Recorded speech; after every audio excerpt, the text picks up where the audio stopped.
everyone. It's Wednesday in New York City, and the COVID virus seems to be continuously decreasing in numbers of new cases, which is very exciting news. A number of deaths are down, and it looks like the containment strategy, isolation strategy that we're currently involved in is finally starting to take effect. And there's lots of news and lots of things happening. But today I'm going to bring on one of my partners from Columbia University Doctors, Morgan Busko. She's one of the partners in sports medicine that works with us. And like me, she has a background in medicine, whereas I'm a family doctor. She does some internal medicine. And for the past couple of weeks, Morgan has been working in the clinics at Columbia Presbyterian, and she may have some insight for us that I don't have working from behind the scenes. Hi, Morgan. Hi, Tom. Thanks for having me on today. And it's good to see you. We're not seeing enough of our colleagues these days. Yeah, isn't it strange how we're working from behind the camera, but also so wonderful how we get to connect through technology?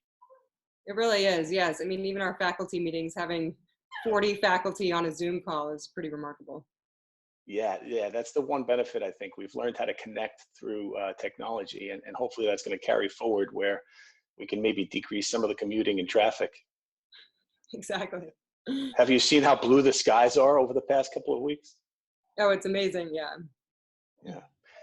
So Morgan, like me, you do sports medicine, and we see athletes and we take care of college kids and professional athletes, and oftentimes we're asked questions about health, but most of our practice is orthopedic medicine and taking care of sprains and strains and dislocations and arthritis. How are you dealing with COVID right now and going back to your roots in medicine? How has that been for you? Yeah, it's been very interesting. When I finished residency and then decided to specialize in sports medicine, I never thought that I would return to practicing as an internist. But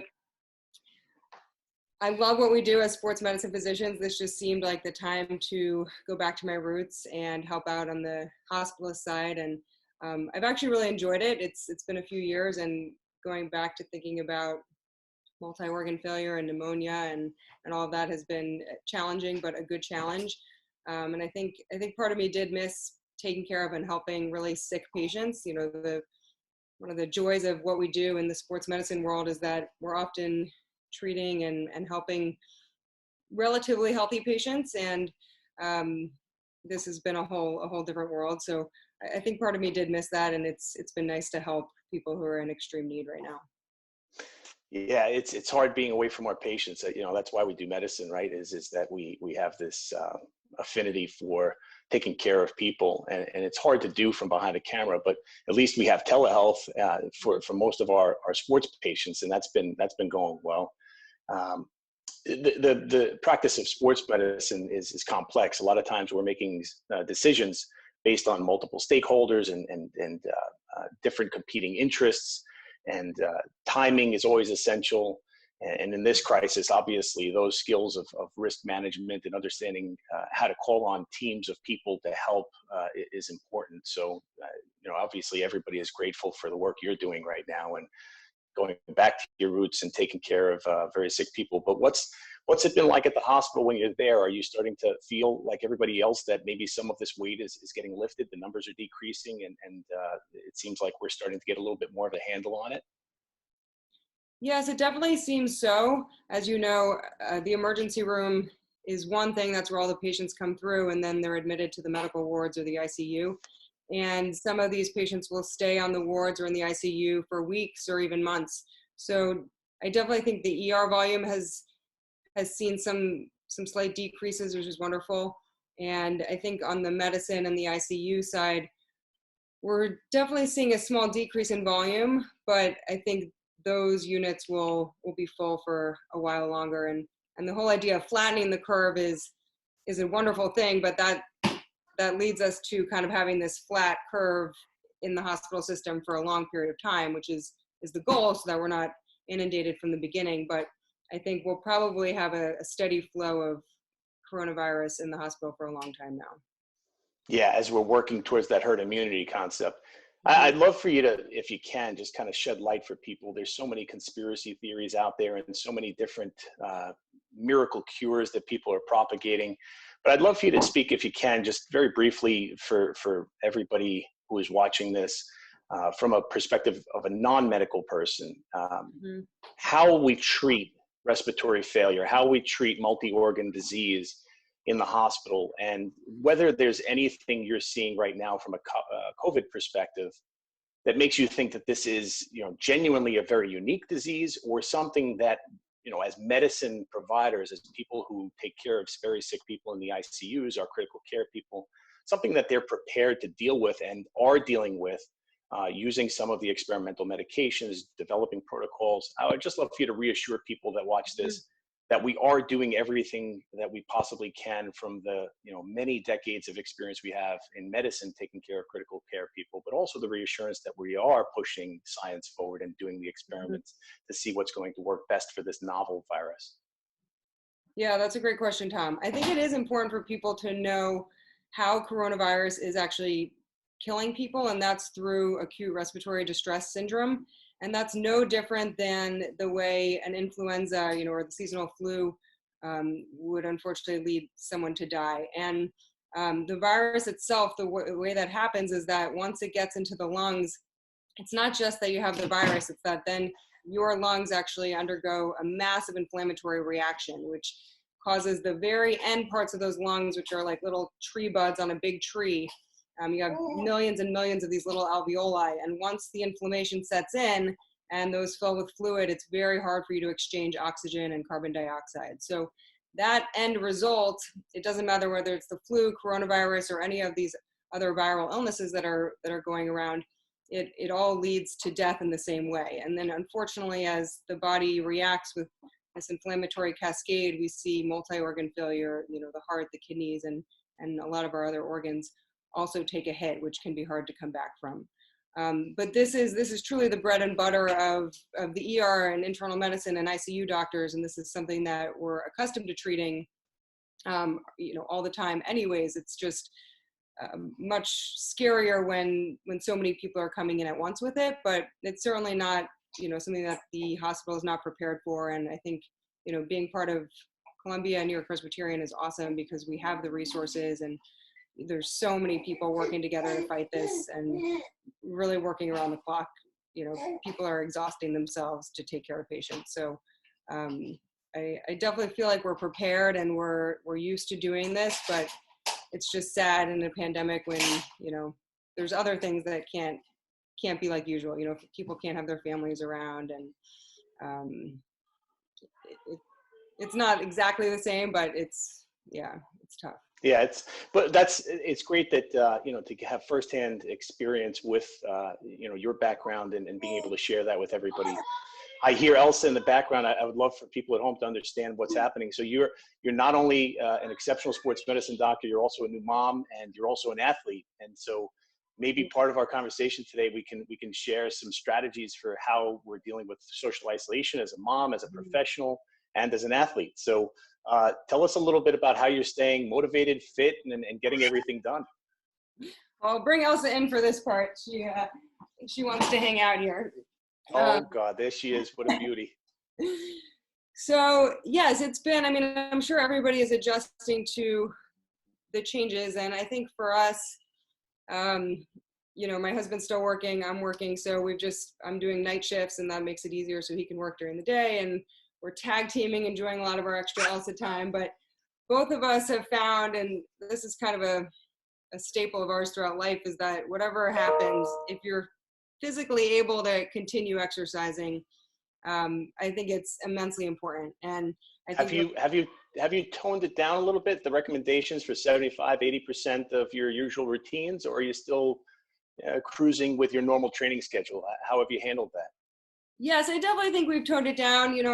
Usually we're both runners and triathletes, and pools aren't open. So generally running a lot right now and doing a lot of stroller running with Elsa, which is some nice fresh air for her. But there's evidence that exercise, a mild to moderate amount of exercise, and honestly, even pushing yourself pretty hard sometimes is actually beneficial for the immune system and boost your immunity for the next 72 hours. But I think there is some smaller studies out there showing that really pushing yourself for a prolonged period of time, above 80% of your max capacity can actually weaken the immune system. And so I generally have not been going out and doing the hardest, longest run of my life. And I think that's probably a good thing right now. Yeah, that's what the recommendation suggests. So that's great to tone it down and have that ability. So just wondering if you could speak a little bit to how you stay motivated with all the competitions being canceled, right? So as a triathlete, you have all these great annual events, and this time of year especially, people are out there doing lots of things. Usually, I remember my first sprint, my first and only sprint triathlon. I did the Patanella pancake on Staten Island as part of a dare from some buddies, and I nearly drowned because I did the backstroke. I thought that I was a brilliant strategist. But oh my gosh, Tom. I won't get into that. But the idea is that this is the time of year where we're out there doing 5Ks or 10Ks, or maybe you put something on the calendar that keeps you motivated and you're training towards that goal. So what mental gymnastics do you do to keep yourself going and training without knowing when we're going to be able to participate in some of these mass events? Yeah, I do love competition, and I think a lot of people out there really love getting out there and racing. But really at the heart of it, I think most athletes, most runners, we work out because it fuels us and fuels our spirit and keeps us going during the day, makes us better parents, colleagues, physicians, spouses. So really that's what pushes me, and I love just getting out there and being in nature right now is amazing. Having Central Park so close is wonderful. I love being out there. The weather's been great, right? The sun's been out. You're getting some vitamin D. That always feels good. Right. Yeah. So I think that for me, that's a big part of it. And then just knowing that, even if the next competition is months from now or a year from now, we have no idea. We're still keeping ourselves fit now to be ready then, whenever that may be. I mean, it's a much bigger deal for, collegiate athletes and athletes who are planning on competing in the Olympics this year. And I know that they all are really pushing themselves and working just as hard as they would have if there were competitions coming up, just because you never know when that may be. And we have to kind of stay fit for life right now. So. Yeah, Fit for Life is a great motto. Exercise as medicine is a great campaign that we all support. But the Tokyo Olympics, I mean, that's heartbreaking for these men and women that had prepared for 4 years to be ready to roll for Tokyo 2020. Apparently, they're keeping the name Tokyo 2020, even if it goes all the way to Tokyo 2021. Really, I didn't know that.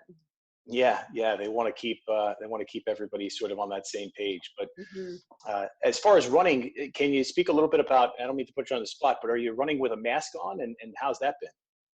Yes, I've been wearing the mask. Generally, if I'm on a trail where there's no one around, I'll pull it down, because I do think that the recommendation right now is that have one with you, or have a gaiter down around your neck, and then if you are going to be passing someone within 10 feet, try to pull it up, or they say 6 feet, 10 feet. Because what we're finding is that if you keep it up the whole time, your breathing actually causes you to make that mask a little bit damp and wet, and that can compromise the integrity of the antibacterial goal for that mask. So I don't think if you're out on a trail and you're not around anyone, certainly we'll mask down and you're gonna have a better time breathing and enjoy your run more. But then when you're heading back home, or if you're around other people, I would certainly pull it up. That's really awesome. Morgan, it was really great catching up with you today, and you really helped shed a lot of light on what's happening in the hospital, and hopefully that's encouraging for people to hear, and hopefully the exercisers and professional parents out there are taking away some pointers as far as staying motivated, staying fit, staying active. Is there anything else that you want people to know before we get off? No, I think just staying positive. I think that's something I'm really emphasizing with my patients too. I can't predict how patients will do. I can't predict when this will all be over, but every patient that I'm admitting to the hospital, I look at them and I say, this is going to be hard. We don't know how many days you'll be here. Unfortunately your family won't be next to you, but it's really important for us to try to stay as positive as possible right now, and really be one in mind and body, and try to take advantage of what we can control. So that's probably it. Yeah, control the controllables. That's been a theme in pretty much every talk that I've done with this programming. Is it's just trying to get people to understand to meet the road where you are. Mhm. Don't overreach, and do the things that are in your grasp. Thank you very much, and I can't wait to be treating patients again with you. Get back on the sidelines and back on the track. Absolutely. Thanks for all that you're doing and shedding some light here and providing some awesome information. Thanks, Morgan. I'll see you soon.